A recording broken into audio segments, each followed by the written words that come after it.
most of you know me.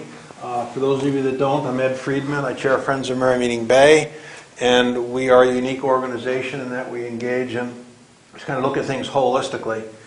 We engage in research, advocacy, land conservation, education. Okay, tie it all together. It doesn't make sense to keep the water clean if we're not protecting the fish that are in it. Doesn't make sense to do what we're doing unless we're educating the kids to understand this and keep on with it. We're just about a few examples. We just last October, I guess, did a really interesting couple-week-long archaeology dig up in Dresden Falls, a property that's the most significant prehistoric site in the state. And I've got a report on that I actually, initial field report, I sent to our web volunteer. I don't think it's been put up yet, but within a week or so, if I call them and bug them, hopefully it'll be up there. We are, next week, I should have in hand a report on work we did last summer also looking at aquatic vegetation changes and upland habitat changes over time. And that time series goes back to 1956. And we did a flight last year, aerial photography that gets, photo interpretation is done on that. It's converted into geographic information systems. We can do the analysis on changes. So that's coming up. There is a little bit of talk on doing some archaeology possibly later this summer again, just in the really initial stages. Most of what we do requires or is done through the help of a lot of great volunteers, like many of you have been. And a couple of our big, the archaeology was one instance, but next week we have our Spring Bay Day, where we'll have almost 200 fourth graders out on the shore of the bay doing hands-on environmental education stuff, from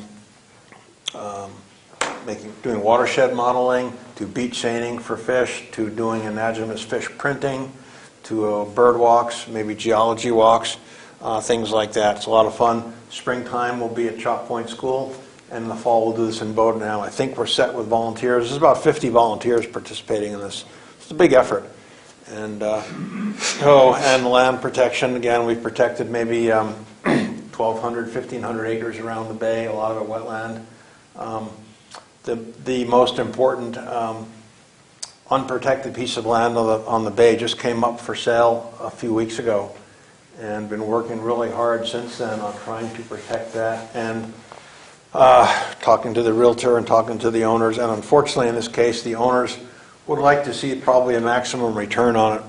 It makes it a hard place for us.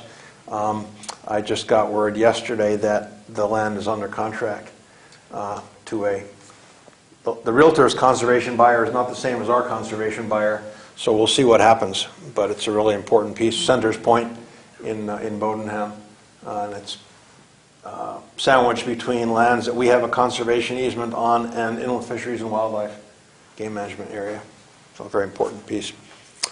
So education, research, advocacy. Been working really hard in the last couple of years, mostly on the Presumpscot River with our partners at Friends of Sebago Lake. A deal there to take down a dam in Westbrook, or a dam's going to come down anyway. A deal to facilitate enhanced fish passage over the ledges that are left. And unfortunately, a couple of parties and some agencies signed on with SAPI, South African Pulp and Paper, to do that enhanced fish passage instead of what was required, in exchange for cutting off fish passage to the whole rest of the watershed for the next 34 years. So there's several dams above the Westbrook Dam, and they removed the fish passage provisions on those dams. And we fought that for the last 2 years. So hard to know what comes across our plate. Many of you know that I've been interested in this area of electromagnetic fields and wireless for a number of years, since 2011 when Maine started, CMP started installing smart meters around the state. Smart electric meters that transmit wirelessly one to the next, on to the next, and finally to a collector meter and bring your data back to CMP. And we have smart meters. We do have an opt-out. We're the first state in the country to have an opt-out, but unfortunately it was a paid opt-out. It is a paid opt-out, and which many of us would call extortion, because the science is overwhelming that these low levels of radio frequency radiation are harmful, at least to a lot of people and to a lot of organisms, whether they're plants or whether they're animals. So I've written a few articles about this over the years in the newsletter.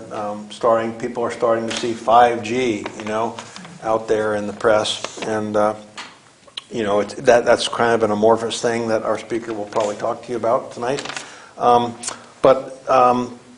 As you may have seen in the press release, Blake Levitt was due to come up here. She's really an expert on the wildlife aspects of this, and her husband's having surgery tomorrow, eye surgery, and so she couldn't come. And so I really want to thank Cece Doucette here, who was gracious enough to come up on short notice and be tonight's speaker.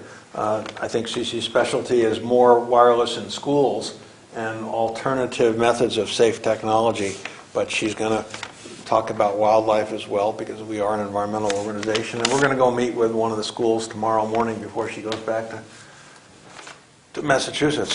So before getting into this, Cece was a technical writer, professional writer, and did that for quite a few years. And then she became aware of this issue and looked at it, and probably like me, sort of followed the science on it and said, this is important, and started to do this, and thought maybe she should take her expertise at writing and communicating and address this very important issue. Personally, I've been doing environmental work for probably 50 years, and a lot of it toxics work, and I think this is the most important toxics issue of our time, not because any one dose is particularly bad, but because it is so pervasive. There's really nothing more pervasive than the air we breathe, pretty much, the way it's going. So Cece worked hard to introduce legislation in Massachusetts to implement best practices for mobile devices. As many of you know, Maine, I think, led the way again in getting laptops into school. There's a lot of wireless stuff here, so a lot of other states have done that as well. And she was successful down there, actually, and then collaborated with the Massachusetts Department of Public Health at getting informational material out on this subject. She's a founder and educational services director of a nonprofit called Wireless Education, and what they do is distill a lot of this information, there's thousands and thousands of papers on this subject going back probably 75 years. This was initially called microwave sickness, and a lot of radar operators getting sick from this low-level stuff, higher level than what we're getting from a smart meter, but still relatively low-level, non-ionizing radiation. And so she's been working at distilling that information into sort of affordable 30-minute online courses that legislators or schools or corporations could look at and maybe implement changes in their, in the workplace or in the school that would ultimately benefit the people that are living or working in these environments for a while. So Cece's got a bachelor's degree in communication studies and a master's in technical and professional writing from Northeastern. And this is the normal end of our speaker series. It runs October through May on the second Wednesday of the month. This year we have a bonus. It's probably the last Thursday in May, May 30th. Camilla Fox is going to be here from Project Coyote. She's got an award-winning film called Killing Games, Wildlife in the Crosshairs. It's about predator control and what people are doing against predators in this country. Coyotes, wolves, et cetera, et cetera. And we've learned a lot in the last bunch of years about how important predators are. It's kind of intuitive, but Yellowstone has been an oft-cited example. When the wolves were reintroduced, the whole ecosystems were rebounding. They were often grasslands were all overgrazed, stream habitats were affected by the herbivores that were not being controlled at all by having high-end carnivores in the system. So Camilla will be here. That'll be, I think, about a 30-minute film, and then a discussion following. That will be right here, May 30th. This series costs us over $1,000, well over $1,000 to put on every year. Patagonia down in Freeport is good enough to be a sponsor. And what they do to... moving my stuff. I did. They're speakers, you know. So they are good enough to donate some product. And the plant is for you. So and that was a nice thing to have up front. So they donate a product, and we have a raffle to see if we can raise a little bit of money to pay for doing this. So we have some scrap paper here. Write your name on a piece of paper like I did with Cece's.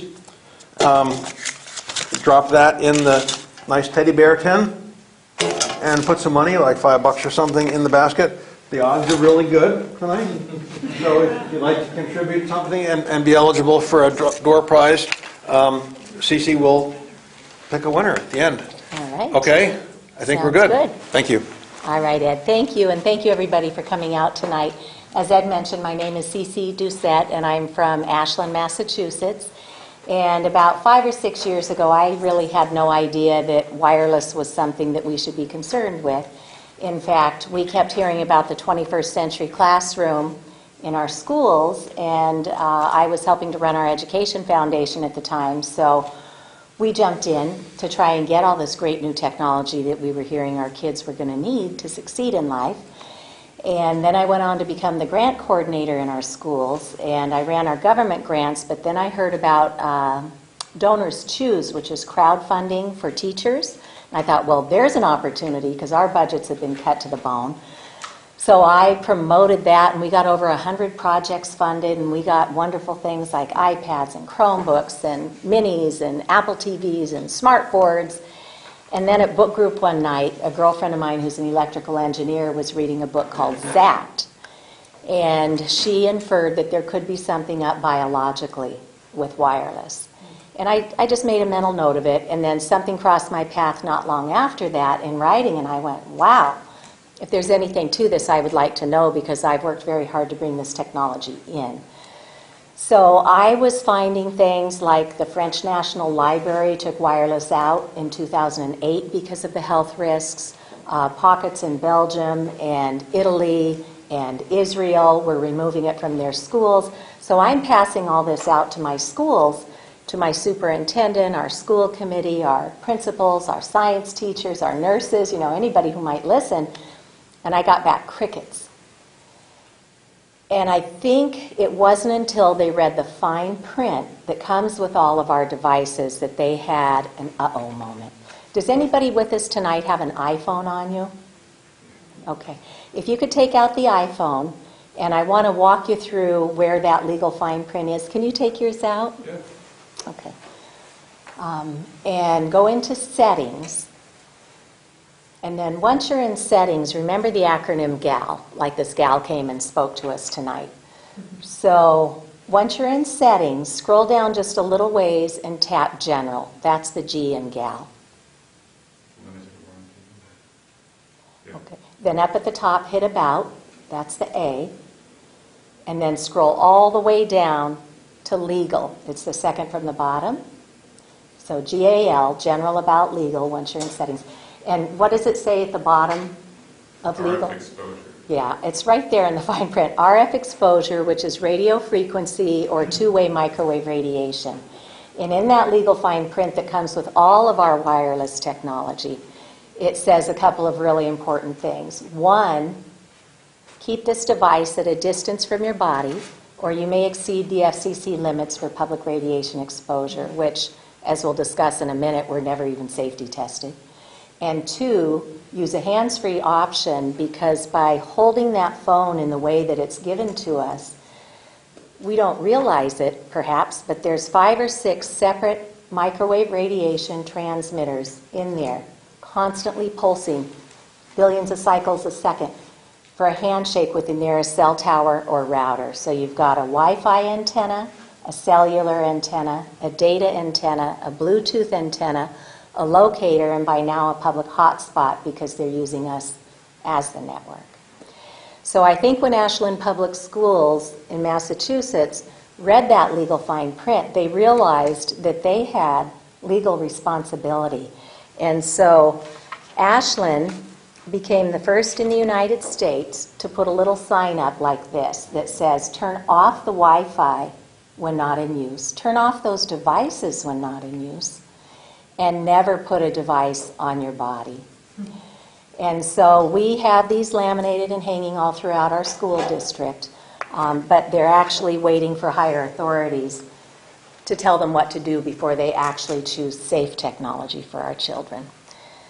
So what we'll do tonight is we'll go through what the non-industry funded, peer-reviewed, published scientific literature states.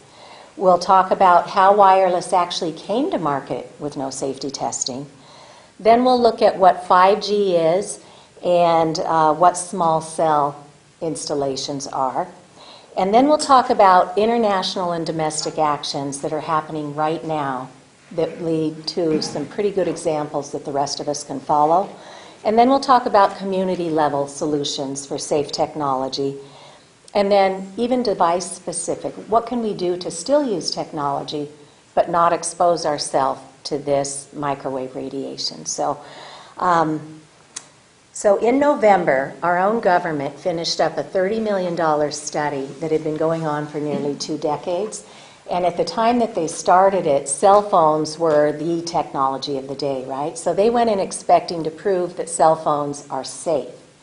And instead what they found is clear evidence of tumors in the heart of these male rats. And we do studies on these rats because what happens to a biological organism of a rat happens to a biological organism of a human and a plant and everything else. So heart tumors with additional evidence of brain tumors and then additional evidence, some evidence of adrenal gland tumors, and it goes on from there, DNA damage, thyroid issues. Clear evidence is the highest public warning that the U.S. National Toxicology Program can give, and that is the top toxicology group in the world. And we should have all heard about this, but it doesn't get out in mainstream media. And some would say, well, that's just one study. You have to have additional studies to prove that it's harmful. Well, right on the heels of the NTP study, the National Toxicology Program study, the Ramazzini Institute in Italy came out with another large study that backed up everything the NTP study said. So we don't have to wait for more science to understand this.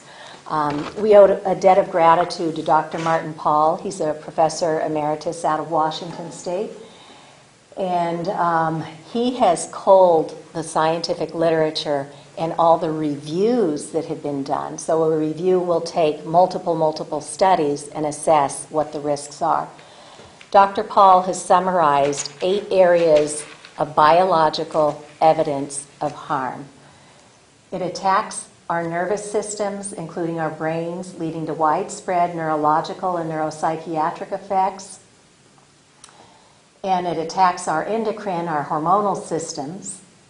And it produces oxidative stress and free radical damage, which has essentially a role in all chronic disease. It attacks the very DNA of our cells, producing single-strand and double-strand breaks in cellular DNA. And these, in turn, produce mutations in the germline. And we should all understand that in the mice studies, after being exposed to radiofrequency radiation for 5 generations, the germline dies out.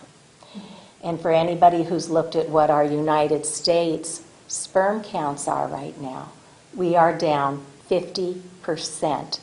So we are right there at that line where we cannot reproduce ourselves. It also produces elevated levels of apoptosis or programmed cell death. And it lowers male and female fertility, lowers sex hormones, and lowers libido and increases levels of spontaneous abortion. Kaiser Permanente just did a study last year on the miscarriages. And it produces excessive intracellular calcium, and calcium signaling is critical to all of the systems in our body. And it also attacks the cells of our bodies directly that can lead to cancer. And so we now know the mechanisms of harm. We know there are at least 4 ways that this radiation damages us. So in a controlled medical setting, we use microwave radiation to stimulate stem cell growth, to stimulate bone growth. But in this uncontrolled way that we're now surrounded by it, it's also encouraging other cells to grow that we don't want to grow. So if it's not directly causing cancers, it can cause additional mutations that cause other cancers to grow more rapidly. So right now, radiofrequency radiation, as of 2011, was declared a Group 2B possible human carcinogen by the World Health Organization. And that's the middle of the 5 classifications that they give. Once it gets bumped up to possible or known human carcinogen, our governments are supposed to be taking actions. Dr. Anthony Miller, Lloyd Morgan, Iris Udistin, and Dr. Deborah Lee Davis have all been leading world scientists, experts with the World Health Organization, and they are now concluding that based on the evidence reviewed, it is our opinion that the current categorization of RFR, radiofrequency radiation, as a possible human carcinogen should be upgraded to Group 1, carcinogenic to humans. So we have the science. What we don't have is a public campaign to get ourselves, our loved ones, and our colleagues and our planet educated on this. So one of the items that's particularly troubling is that children are especially vulnerable to this form of radiation. They're not just little people. Their biological systems are still under development. Their DNA is still developing, and we know scientifically this mutates DNA. And their brain has a much higher water content, so they are physiologically absorbing more radiation. Their skulls are thinner. They're absorbing more radiation into the bone of their skulls. So if you were to look at this diagram, and he's actually got a bigger view of this. Thanks, Ed. Bigger. So on an adult, when you put the cell phone up to your head, it's penetrating your brain about 1/3 of the ways through. When you do this with a 10-year-old child, it goes about better than 2/3 of the way through the brain. And when you put a cell phone up to the head of a 5-year-old, it's going almost all the way across the brain.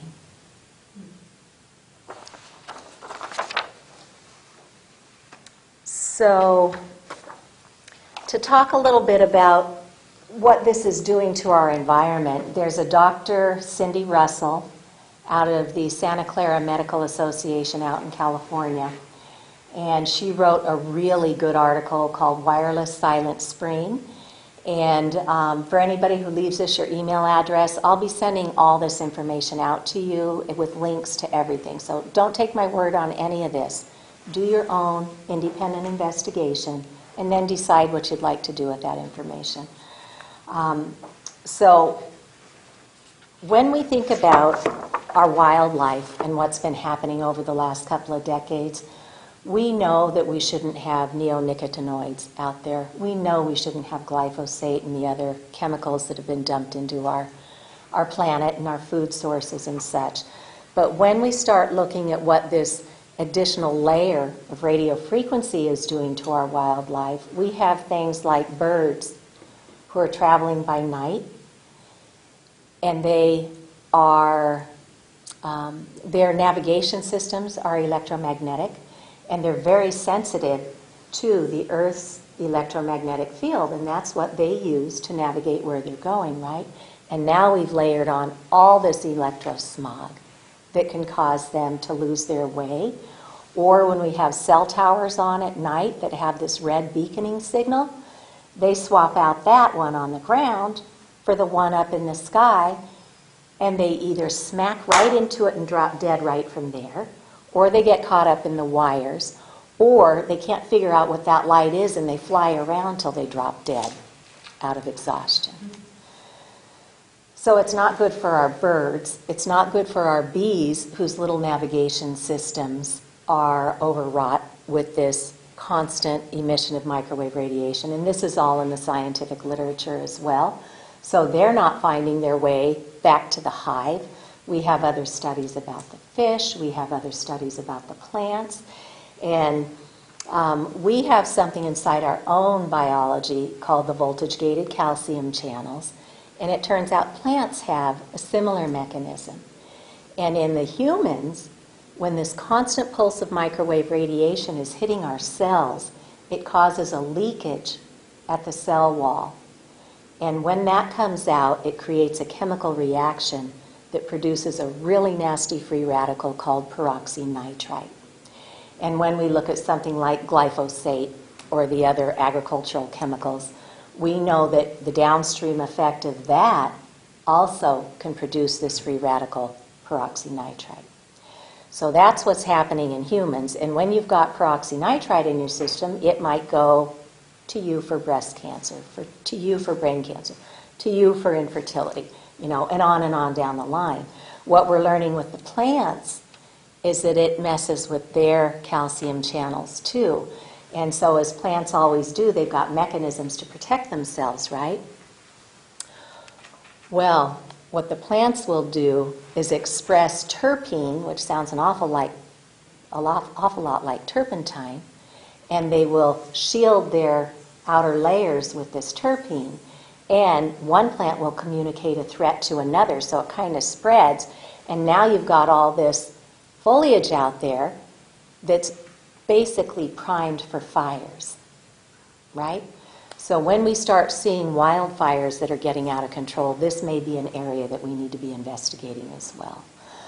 So when we talked about the human biology, we talked about the peroxynitrite, we talked about the use of this technology in medicine for good things. Another thing that it does is it causes our blood cells to magnetize, and so what should be free-floating throughout our systems to oxygenate all of our organs is starting to stack up in some people like a roll of coins, and it creates this rouleau effect. And then those glommed up things can't get through our systems to oxygenate where it needs to be oxygenated. And then the fourth thing that we know of is that as part of our circadian rhythm, in the wee hours of darkness, the pineal gland in the brain is meant to release melatonin. And melatonin's got a couple of really important jobs. One is to regulate our sleep cycle, right? The other is to be a cleanup mechanism. So take those toxins out of our body and escort them out, right? On a daily basis. So now if you think about what we might be sleeping with at home, maybe we've got our cell phone in bed or on the nightstand, maybe an iPad, maybe the decked cordless phone is another high emitter. Maybe you've got Roku or Chromecast in your bedroom. Maybe there's a smart meter 3 feet from your head. But all of that radiation does this to our brains all night long. And so it never thinks it's dark. It sees this as the lights are on, and it impairs our body's mechanisms for cleanup and our sleep cycle. So we now know all this scientifically. And the industry spun it for years. Well, there's no mechanism of harm identified. Well, we've advanced. We know what the harm is. So I'll walk you through how this came to market. So meet Sam. Sam is a specific anthropomorphic mannequin. He's modeled after an adult male, 90th percentile military fitness, 220 pounds, 6'2". And what they did is they put some gel, water-based gel, inside Sam's head, and then they stuck a probe in it. And on the other end of the probe, they put a cell phone somewhere near Sam's head and said, how much heat from this one antenna in here does it take to raise the temperature of the gel inside Sam's head?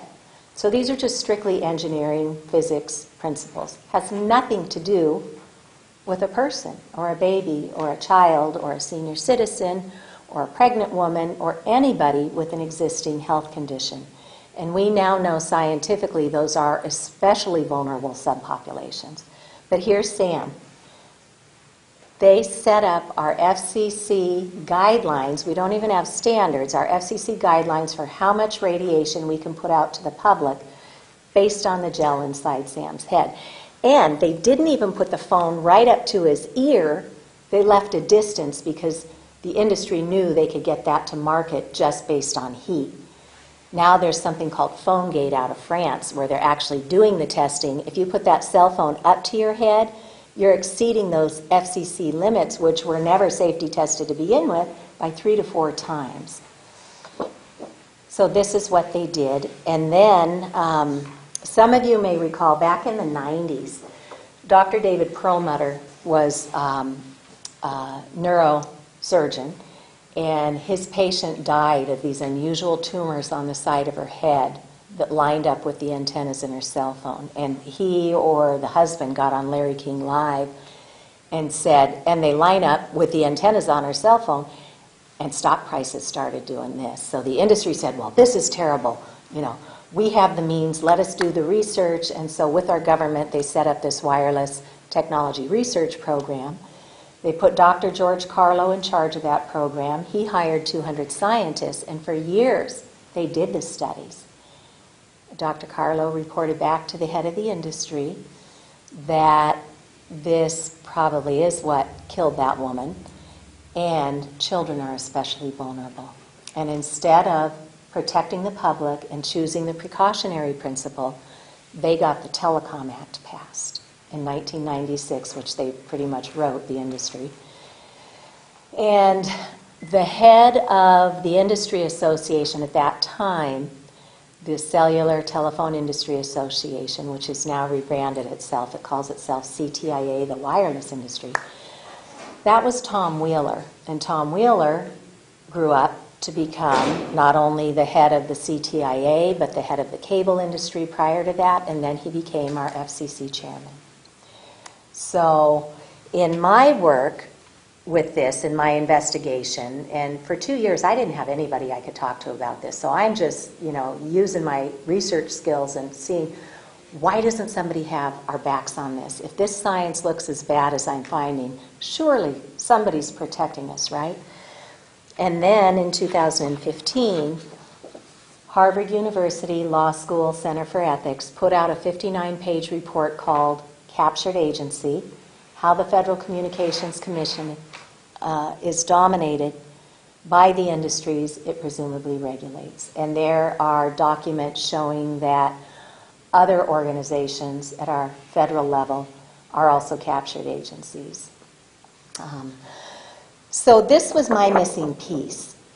This showed me that they are basically using the big tobacco playbook, whereby if you can suppress evidence of harm, which in our country they've done especially successfully, because if you look to see who owns all of our mainstream media, a lot of it rolls right up to the telecom industry or the cable industry or the parent organizations that own those.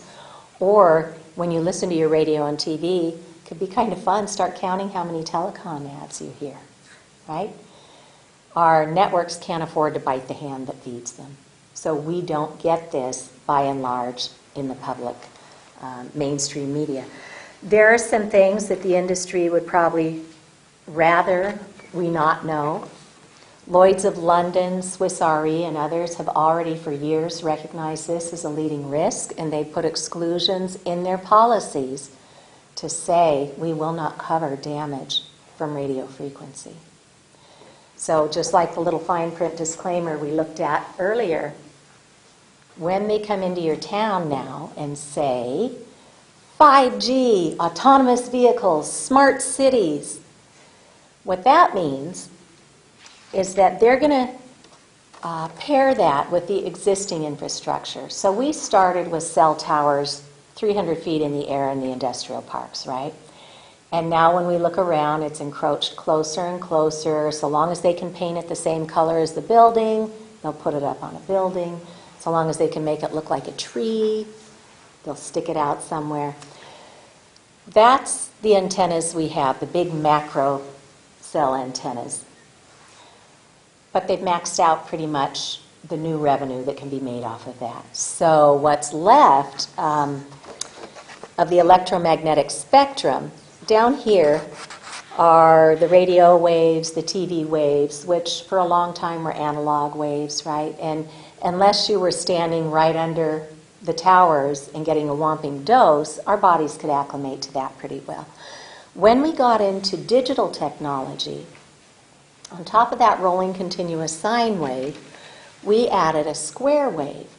And it's a square wave that's carrying our data packets back and forth with our wireless signals. And that square wave does this, pulses erratically, spiked, pulsing billions of cycles a second. And that's what's harming our biological cells. So in this segment, we have the microwaves, which is what all wireless is, cell phones, cell towers, smart meters, Wi-Fi, microwave ovens, baby monitors, gaming devices, decked cordless phones, radar, all of that. And we kind of used up the best spectrum in that area. What's left are these, and of course over here with the sun and the x-rays and stuff, we know very limited exposure. You wouldn't leave a kid outside for an entire day out in the sun, right? You wouldn't go in and into an x-ray machine and just hang out, right? Well, we're kind of on a Wi-Fi honeymoon, but now we get to figure it out and come back and do something. But what's left of this spectrum here are these dinky little millimeter waves. And that's what they're proposing to use for 5G and the Internet of Things. And they're spinning it that we're going to have these vast quantities of data and we're going to get really fast download speeds. But the millimeter waves can't travel very far. And they're not very good at going through stuff either, like a leaf or a rain or a building, whereas 3G and 4G right now go through everything just fine. They're longer waves. These dinky little waves will require a whole lot more cell towers. And instead of being far away from us, what they want to do is put them inside our neighborhoods, every 2 to 12 houses. Sometimes you'll find them on utility poles like this. Sometimes they'll integrate them into a light pole. Sometimes they'll extend an existing pole and mount it up on top. I just read an article in England where they're starting to hide them in the manhole covers, right? Stick them under there. I've heard that to get around the permitting process with perhaps a pole and conduit committee, they're now making them so they can hang them on the wires so they don't have to go in for permitting. So these can just show up in your backyard and your front yard without any say. And if it's not bad enough what we're doing on the ground, they're also looking to hang thousands of these from the sky. So there will be nowhere we can go without exposure to toxic radio frequency microwave radiation. And right now there's some pushback happening with our weather scientists because all this electromagnetic pollution is interfering with the weather systems that they've already got up in the satellites. And if we can no longer predict the weather, then we have a lot of trouble. So there is a lot of pushback going on in courts around the world. There are lawsuits already being won because people are being harmed. This one's out of Italy where, ironically, a telecom worker was made to use his cell phone and he wound up with the tumors on the side of his brain. And he was awarded compensation. There have been others in Grenoble, France, who were compensated for the smart meter damage. And here in Massachusetts, we have a federal lawsuit at the Fay School, which is a very prestigious international boarding school where, like, Saudi princes send their children to be educated. There's a little boy at the Fay School around age 10 who kept winding up in the nurse's office with headaches, nosebleeds, nausea, dizziness, anxiety. He was otherwise a happy little kid, but he was crashing. They'd take him home, take him to the doctors, they'd run the tests, come up empty. And this went on for a couple of years. And then as he was headed towards 7th grade, the parents recognized that on school break or summer vacation, everything kind of took care of itself, and he was fine. And within a day or two of being back at the Faith School, all those symptoms came slamming back. So they're like, well, what is it? So they started investigating the symptoms, and it didn't take them very long to figure out that this sounds like microwave sickness, or what today is called electrical sensitivity or electrohypersensitivity.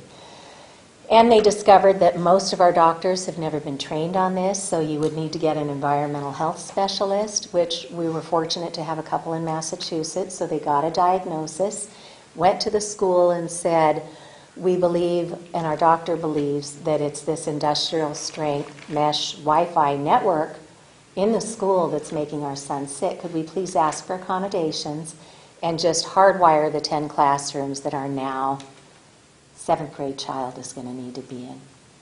And unfortunately, the Faith School administration is more known to disenroll families who raise any kind of an issue at the next fall. So they were denied. And so the parents went and met with some scientists, and they outfitted the boy with a dosimeter, which is what medical professionals will wear to monitor their own exposures when they're administering microwave therapies. So they hook him up with a dosimeter. They also outfit him with a high-end radio frequency detection meter that measures and records. And so throughout the day, as he went about his classrooms, his biological symptoms and the spikes in radiation went like this. So they come back a second time. Could we please ask for accommodations? They were turned down again. They come back a third time. We're fortunate to have the means. Could we please just pay out of pocket to hardwire the 10 classrooms that our son needs to be in so he can access his education? And again, they were refused. Now, the Americans with Disabilities Act already recognizes electrical sensitivities, and so they have brought a federal lawsuit on the Faith School with the ADA. And it's been going on since 2015. And one really important thing that happened is when the scientists and the doctors came in to testify, they had enough solid scientific evidence to show that there is biological harm at the non-thermal level. You don't need to have heat to have harm. There's a whole lot of other stuff going on. So we allow this much, but we have thousands of studies showing biological effects at hundreds of thousands of times below that. And that was the first time in a U.S. court that the non-thermal effects were recognized. They're still trying to firmly establish that it was that caused him to be ill, but that was critical that they recognize the non-thermal effects. So in other countries, in Cyprus, for example, at the end of 2017, they put out an EMF, electromagnetic field declaration, with a 16-point fact sheet for the public. Turn these things off when you're not using them. Never, ever put one near a child that is emitting. Keep them away from pregnant women and fetuses. Be careful in your cars. Be careful in elevators. Be careful in airplanes because they're all metal, and metal amplifies radiation, right? So Cyprus is way out in front of this, and they based this on findings from the Austrian Medical Association and other expert panels. So we don't have to reinvent the wheel. And in fact, just this past month, the World Health Organization, which, if you do a little digging, there are conflicts of interest even at the World Health Organization. The groups that are in charge of policy around radio frequency have some very, very strong ties to industry. But they finally put out a position statement saying, at least for the littlest ones, babies should never, ever have screen time. And in the older ages, it should be very limited and only with a loving, caring adult. You know, if you're going to be Skyping grandma or grandpa or something, do that, but with a loving, caring adult. Don't just use it as a pacifier for your children. So this addresses the excessive screen time. And the American Academy of Pediatrics also has rules around appropriate use with children. They shouldn't have more than 1 to 2 hours a day, total. And in the meantime, the industry has penetrated so deeply at the federal level with the E-rate program, which kudos to them for brilliant marketing strategies. They see an untapped market in our children, and now they figure out a way to get a one-to-one device in the hands of our children. And then they come in at the state level and start promoting this 21st century classroom and how all our kids need to have all this great technology to succeed in life. Well, when you actually look at the science, that is not what the science says. Children learn best through human interaction, through interaction with their environment, not in the shallows of a screen. And in fact, the New York Times has been doing some really good reporting on this. And there's a journalist by the name of Nellie Bowles, and she's been reporting that the digital gap between rich and poor kids is not what we expected. America's public schools are still promoting devices with screens because the industry pushed it and made these sweetheart deals at the state level. And now our state level education authorities are holding our districts accountable for implementing all this, and they get dinged in their evaluations if they don't. America's public schools are still promoting devices with screens, even offering digital-only preschools. So take your little sweet things and plop them in front of a screen and just leave them there for school. The rich are banning screens from class altogether. A dark consensus about screens and kids begins to emerge in Silicon Valley, and somebody in here is quoted as saying, "I'm convinced the devil lives in our phones." And then this one, Silicon Valley nannies are phone police for kids. Child care contracts now demand that nannies hide phones, tablets, computers, and TVs from their charges. So if the people putting this stuff on the market won't allow it around their kids, what are we doing? Right? And then this was another one that just came out recently. Human contact is now a luxury good. Screens used to be for the elite. Now avoiding them is a status symbol. So we've kind of come full circle. But some good things are happening. And I know this is a lot to take on. Some of you may instinctually know that this stuff is really not good. You see how much attention it's taking away from our children and our families. But there's some good things going on. In Brussels and in Geneva, they are putting a moratorium on 5G because we should not be putting these antennas everywhere. And, you may be in Maine, which is not New York or Chicago or Boston, but if you've got autonomous vehicles, they're going to go everywhere. So those antennas are going to have to go everywhere. So you may feel a little protected in the short term, but you should be thinking about this, investigating, and perhaps starting to educate your own towns because they're coming. Our world scientists have put out international appeals to the World Health Organization, the United Nations, all of its member states. Many people are signing on around the world. Germans just delivered a 50,000 signature petition to their government to say, stop this 5G. And then let's think about what's going on here domestically, too. So just in the last month, I was made aware of a cancer cluster out in Ripon, California at an elementary school where there's a cell tower. The fourth child has now been diagnosed with cancer. 2 of the teachers, and so far 2 of the alumni who have been through that school who are in their early 20s. Now, there was, I think Nestle was out in that community at one point, and they were decaffeinating coffee out there and putting some chemicals into the ground. So it may be that it's due to the groundwater as well, but we know that EMFs are a co-carcinogen. So whatever the instigator was, we know that this plays right into it as well.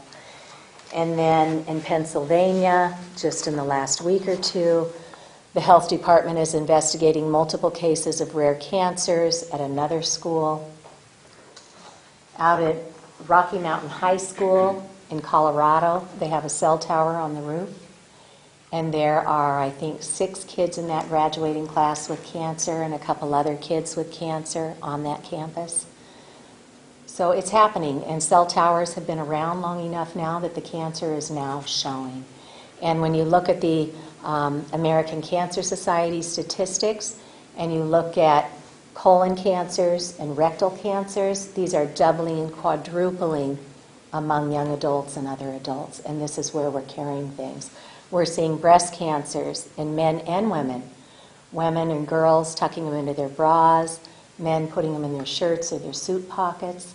So the industry focused, if ever it came out, on cancer, but what they didn't tell us about was the fertility. So that, when I started reading the actual peer-reviewed published scientific literature on sperm, they've taken male human sperm, exposed it to a laptop with the antennas turned on, and it changed the DNA, it slowed the motility, and it caused far fewer sperm to become viable in just 4 hours of exposure.